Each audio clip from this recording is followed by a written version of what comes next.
Hello, I'm Keith Spera from NOLA.com and the Times-Picayune. Welcome to Let's Talk.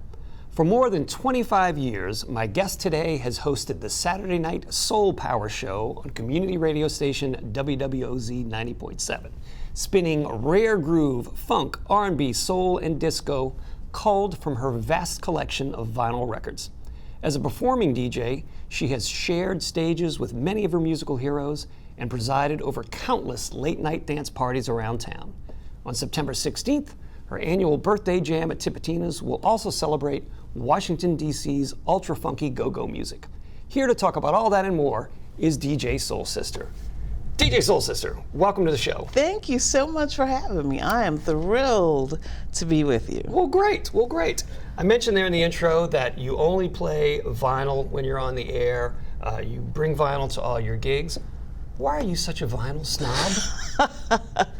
You know what? I am not a vinyl snob. I love vinyl. I collect it.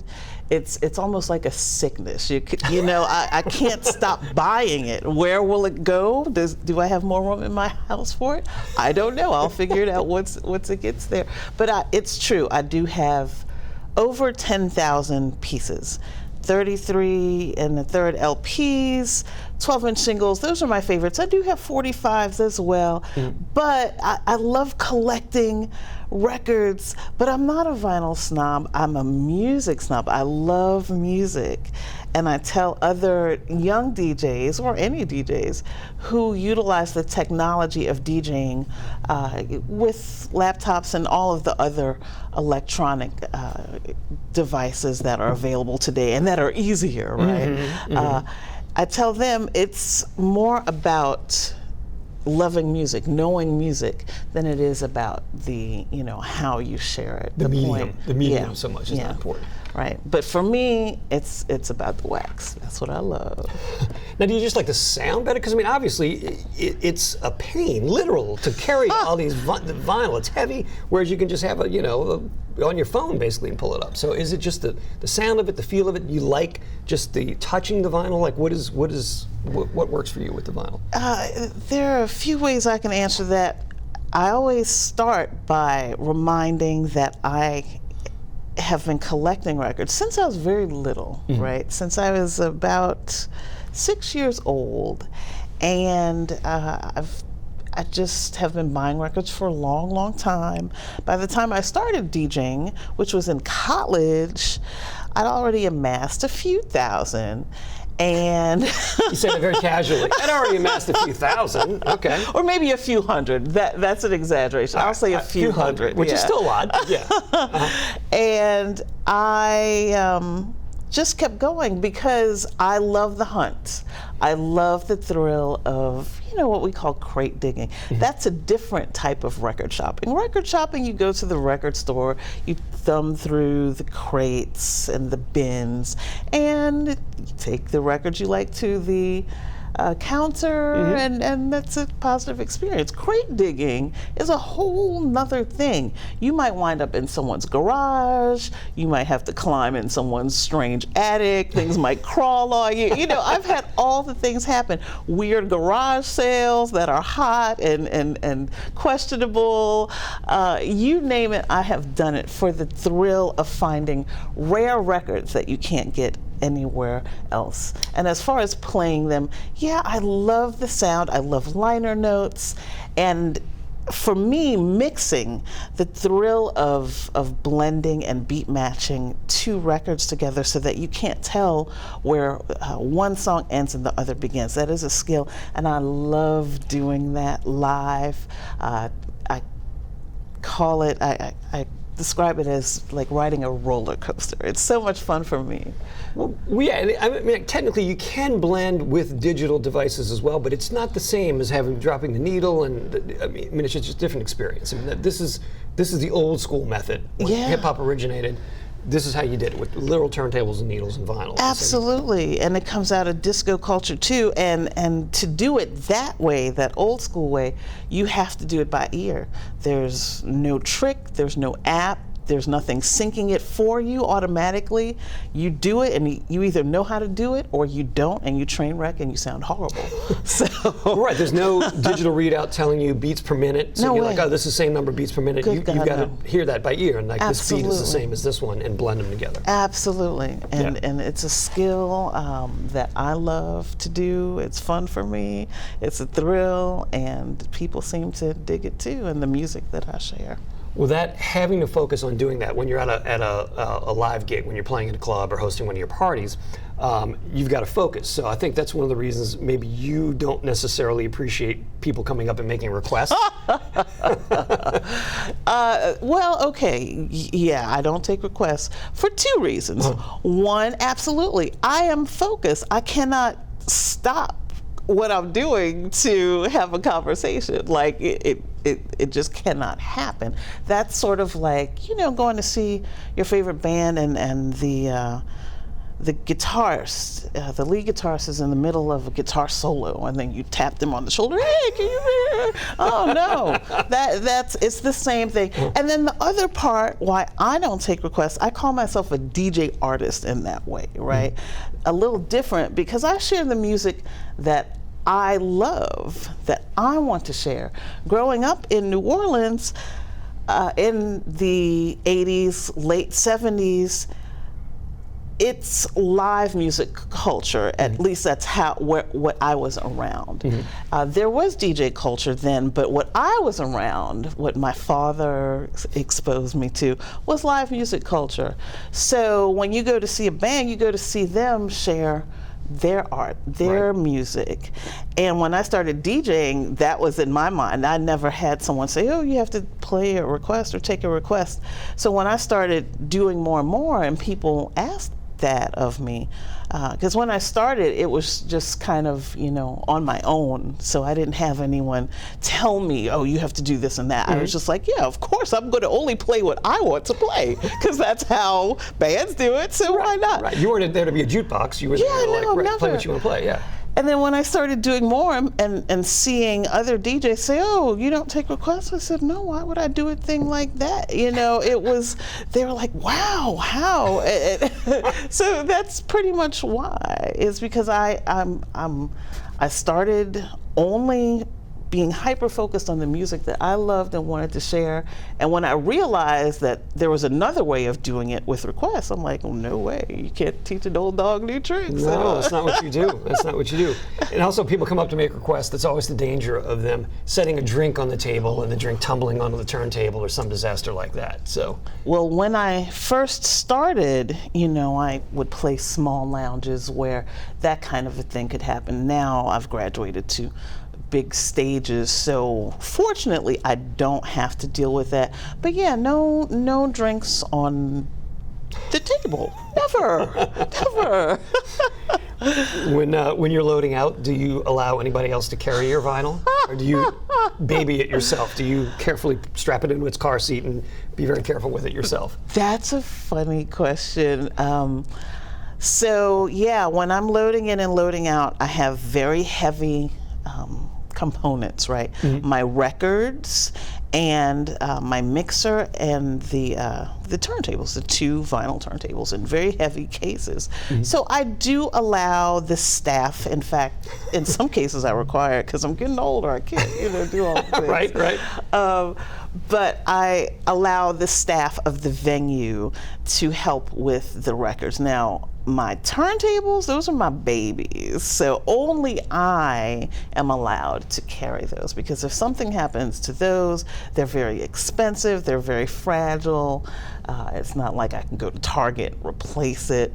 So only those. It protects the venue and me, you know, because it's very, all of that's so very expensive. The records as well, but they're not as heavy as the turntables, so less chance for error. But yeah, I'm always looking and keeping my eye on the vinyl too, because in all my years of DJing, I've never had records stolen, missing, none of that. Which a lot of musicians have had guitars and stuff, much bigger things than records disappear sometimes on gigs. So you've been able to keep an eye on your records. That's good. I'm a Virgo. I keep it all together. The turntables that you use, what are they? They're Technics 1200.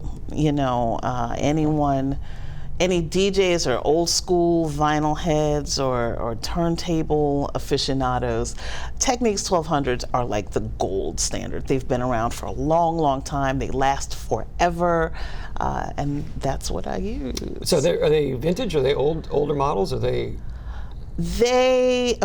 So the Technics, they stopped making them for a while. I want to say in the 2000s. There's a new version that's come out, but that's the magic. If you have a pair of Technics, they're so durable, they last you forever. So I do have a backup pair, but the ones that I use, I've literally been using for 20 years. Right, so you know them inside and out. That's the tools of your trade. Yeah. That's the tools of your trade. Going back to what you were saying earlier about being a crate digger, that's kind of like being a bit of a musical archaeologist, I guess. I mean, you're looking for these hidden gems that have been lost for a long time. When you go out, and haven't you gone out with like Questlove and done some crate digging with him, and like who's also famous for his vinyl collection, I guess. I mean, he's like a big kind of collector.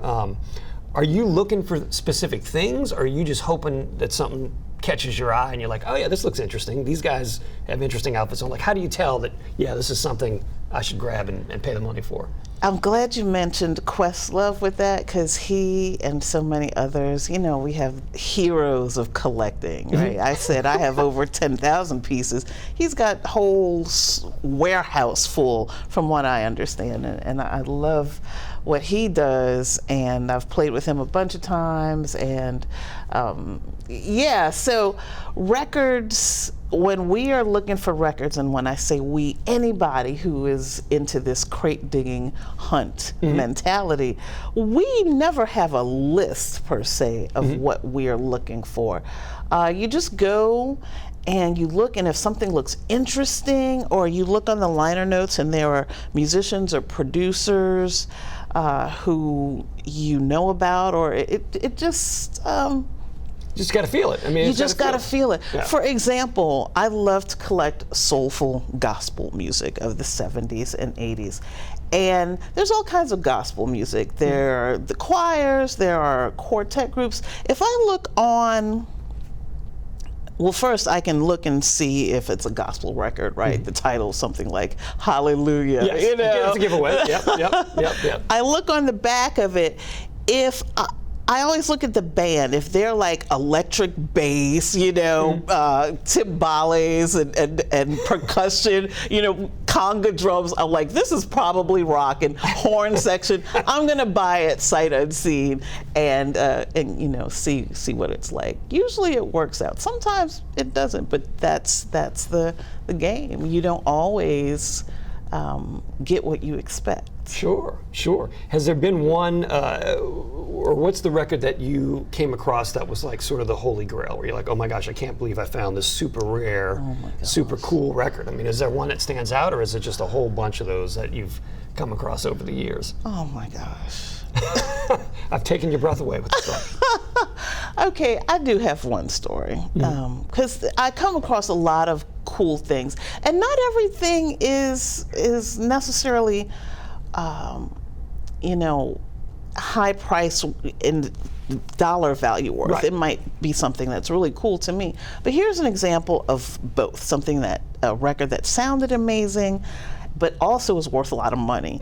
So many years ago at the UNO Symphony Book Fair, I was making my rounds through all the boxes, going through, and there was just, nothing there.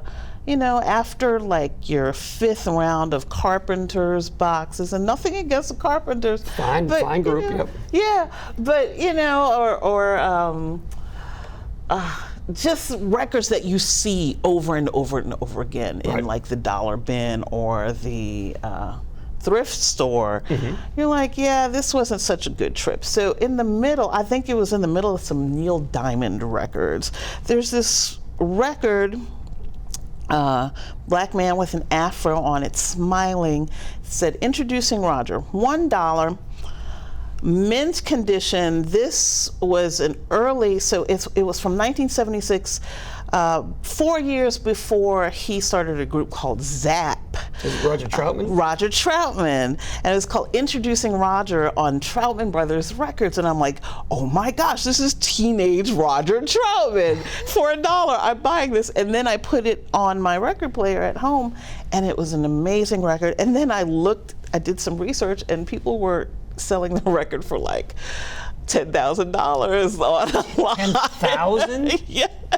And you bought it for $1? Yes. Wow. Do you still have it? I sold it. Don't feel guilty. You don't have to feel guilty. It's cool. I feel guilty because I wish I still had it. I wish I still had it. I really, really do. Did you record it at least? Did you burn it? Well, one of the reasons I sold it was because I saw that people were doing, there was a label doing a reissue of it. Well, when they reissued it, it was like a bootleg reissue, and they didn't even include all the songs. They left off my favorite song. So, you know, one day I'm going to have to get that record back, but I'm not paying $10,000 for it. No, and the money you made from selling that one, you could buy, 10,000 other $1 records. Yeah, so, so it worked out. All right, let's talk for a second about your WWOZ show, Soul Power. It's been running for 25 plus years on OZ. Do you think you've gotten better at putting together a show over the years? Like, what is your philosophy that you use? Because you probably have the whole thing planned out before you go into the station, right? It's funny. It's funny. So the music that I share on Soul Power, just like in my live shows, are from the 70s and mid to mid 80s. That's like my sweet spot that I love to collect and share, though I do collect other things, but that's what I share. And it's rare funk, rare soul, rare disco, anything soulful. It can be Afro beats from Africa. It can be Brazilian music. It can be fusion jazz, anything soulful, and things that you might not necessarily hear on commercial radio stations, very rare recordings. So when I first started the show, I would plan everything out. I think I did that the first 2 or 3 years, and then after that I said, I'm just gonna put records in the bag and just go for what I know. So everything that you hear on my radio show, just like in my live sets, is all done improvisationally, just on the cuff. Okay. Now, do you take people call in to the show, right? You know what? They really don't. Really? And that's not necessarily a bad thing, because usually the calls that would come in would be for a request, and then I'd have to say, I'm sorry, I don't have it in my bag, or it doesn't fit with my show. The country show is tomorrow, that sort of thing. Somebody calling up asking for Waylon Jennings, or right? Nope. And what I feel is that people are listening, people are receiving what I'm sharing. So not getting a lot of calls, to me, feels like people are enjoying what they're hearing, and they're not thinking, I want to hear what I'm not hearing. Right. Right, for sure. Now, and again, you've done that show now for 25 plus years, just most Saturday nights from 8 to 10. Obviously, that's a sacrifice on your part to spend all those Saturday nights on the air. I mean, does it feel like a sacrifice to you, or does it feel more like, a privilege, a treat to be able to do that? It never feels like a sacrifice. What a lot of people don't know about WWOZ show hosts, programmers is another term for us, is that we're all volunteers, right? So we don't get paid for it, and it's really a labor of love. So I see it as I would be doing it at home anyway.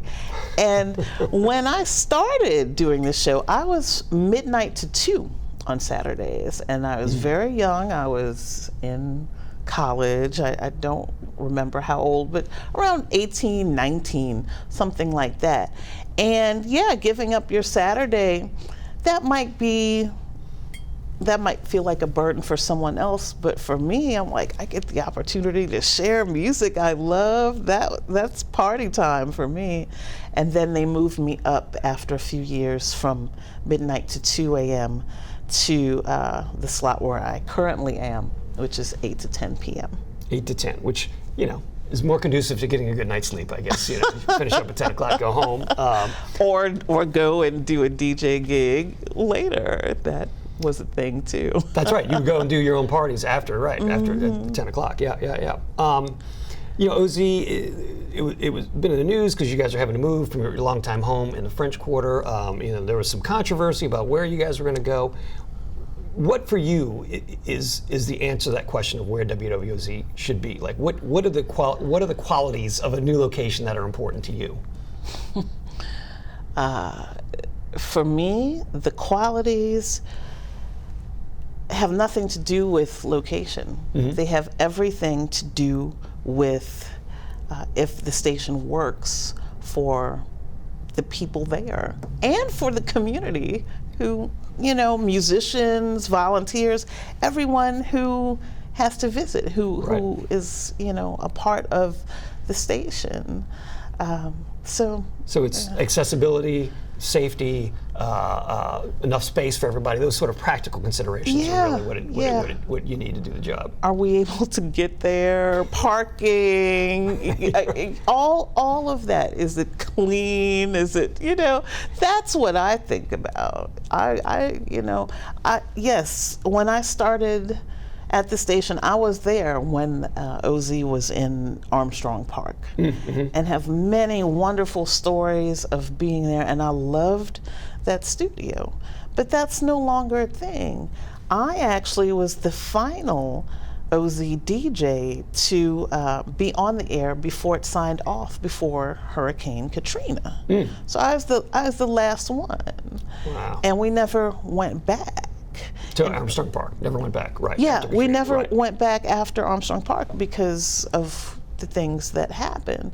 But yeah, I love that station, but things move on, and we want to keep the station going, not necessarily have it, for show and tell. We want to keep the music going. Right. That's number one. What goes out over the air, that's the key thing. That is the key thing. Right. And whatever facilitates that, that's what you're for. Over the years, you've gotten to know a lot of your musical heroes and gotten to collaborate with some and work with some. You and George Clinton, the funk legend, Parliament Funkadelic, you guys have a bit of a bond. Real quickly, what is it that you love and respect about him? Man, I am so inspired by George Clinton, and Parliament Funkadelic. So I started listening to Parliament Funkadelic when I was in grade school and elementary school. Probably not a time that young person, usually, young girls are listening to, I don't know, Jackson 5 or something. Yeah. They're not getting on the mothership with Parliament Funkadelic. Exactly. I was a different kind of little girl, I will tell you this. So I went to my very first P-Funk show when I was a senior in high school. It was the fall of 1993. They played at the Sanger Theater. And I went. It was an amazing show. And after the show, I remember the Sanger lights, the marquee, the lights had turned off. And I don't know why my friend and I, we were just hanging out. But I said, oh, I know why, because we were waiting for my parents to pick me up. Sure, okay, yep. To pick us up, because they brought us to this show. Yep. And they were parked outside on the other side of Basin Street. So we went to go to my parents, and out there is George Clinton and, a few people, not too many. And I went up to him and I said, Mr. Clinton, I am 16 years old. I was 16 at the time, and I love your music. And that started it all off. And he has done things with WWOZ. I've interviewed him many times, once at Jazz Fest. you know, and I consider him, you know, we call it P-Funk family. So I call him Uncle George, as many people do. And he has many lessons to share.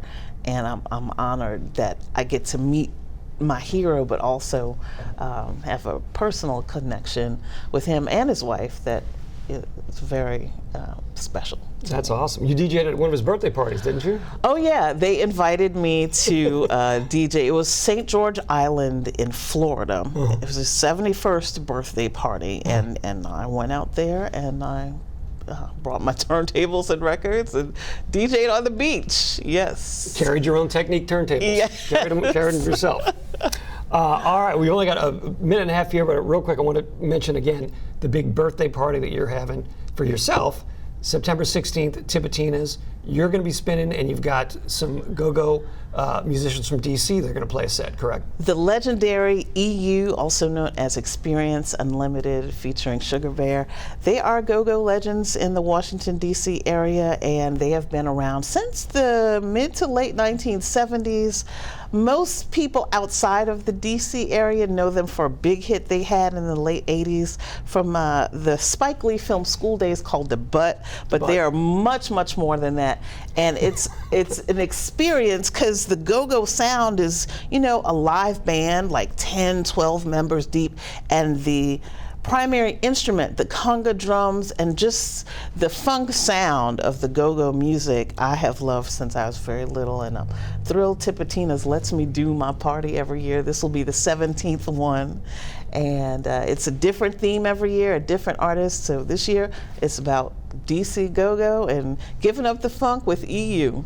All right. Well, and New Orleanians do appreciate the funk, so that should be should be perfect for us. Well, this has been really great. I've enjoyed talking to you about you. I hope some folks learned a little bit about what you do and why, and I hope everybody goes out and checks you out on September 16th. Thank you, Keith. All right. Well, thank you guys for watching. I'm Keith Spera. This has been Let's Talk. We'll see you next time.